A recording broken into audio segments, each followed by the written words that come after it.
Good day, everyone. My name is Sesonasihle and my surname is Vuba. I am from the Xhosa tribe.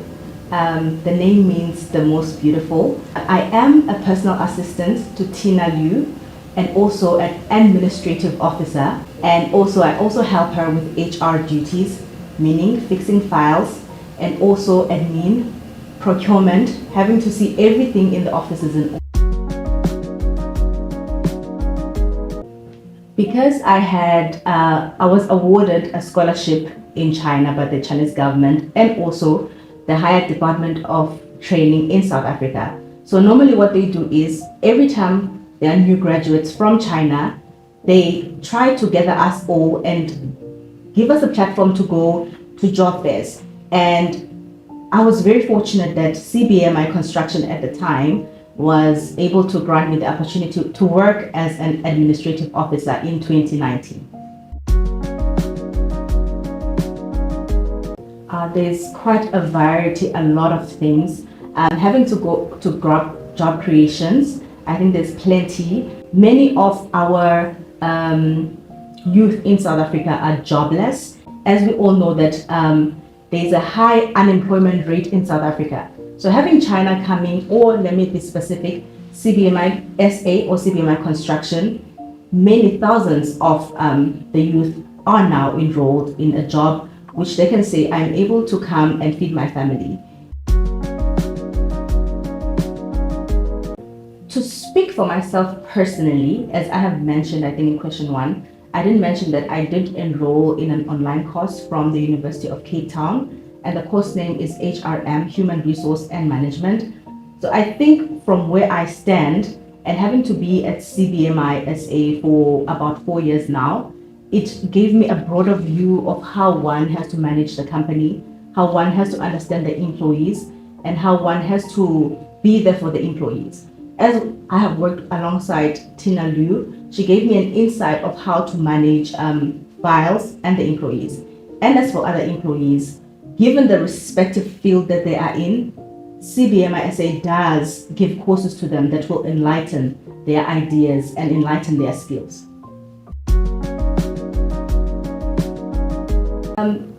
To be precise on South Africa alone, in 2021, I believe that the Chinese embassy in South Africa stated that the total investment in South Africa alone surpassed 25 billion USD, which is dollars. So you can imagine over the whole of Africa, it's trillions of rands, let alone dollars. So I think in Africa, as you all know, many of the countries are still developing. So structure, technology, job creation, increased economic activities, it's boosting and blooming now. So those are the things that are impacted positively. But as for South Africa, we all know that we have developed, still developing, and places that are still underdeveloped.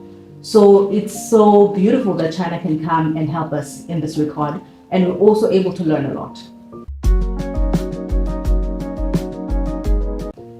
I have not quite participated because I do believe many participants are from site, meaning that wherever there is a project, they do participate. For instance, the PPC project that collaborated with CBMI SA, they did have a social responsibility where one has to give back. So this means that CBMI SA had to give back, whether it would be education, whether it would be food, whether it would be social welfare.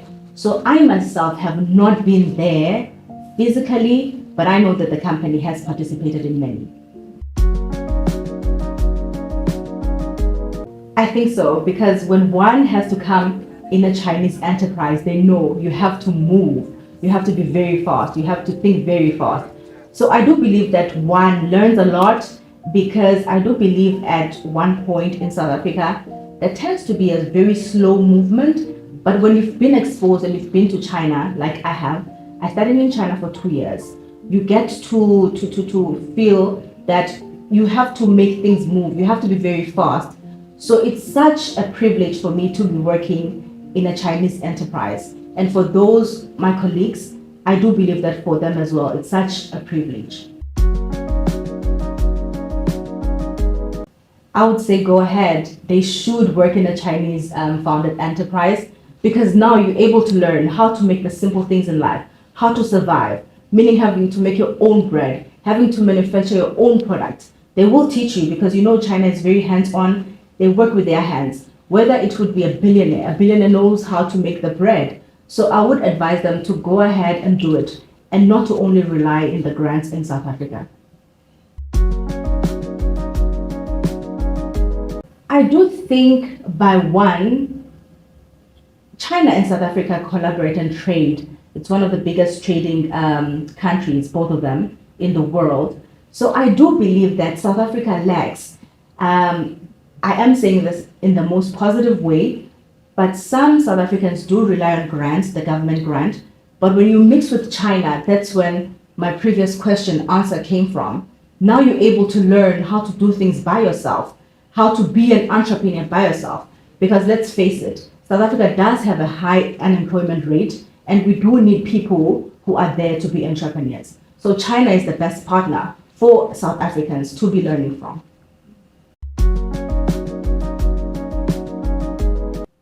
I will start with South Africa. I went to China to learn a master in international trade. So hence I said that South Africa and China are one of the largest companies that do trade. So for me personally, I do believe that job creation is one of the things that South Africa and China, that they would work well together in creating jobs and having to trade as partners together. I also do believe in infrastructure development. For us, we have a lot to learn from China when it comes to infrastructure, and China is the best place to be with learning in this regards. And also, when it comes to China having to be in South Africa, it actually generates a tax revenue, which means that by an employee getting its salary, it actually contributes to the South African government. So with China having to be here and occupying as many places as can be in Africa as a whole, I think for our growth, it's beautiful.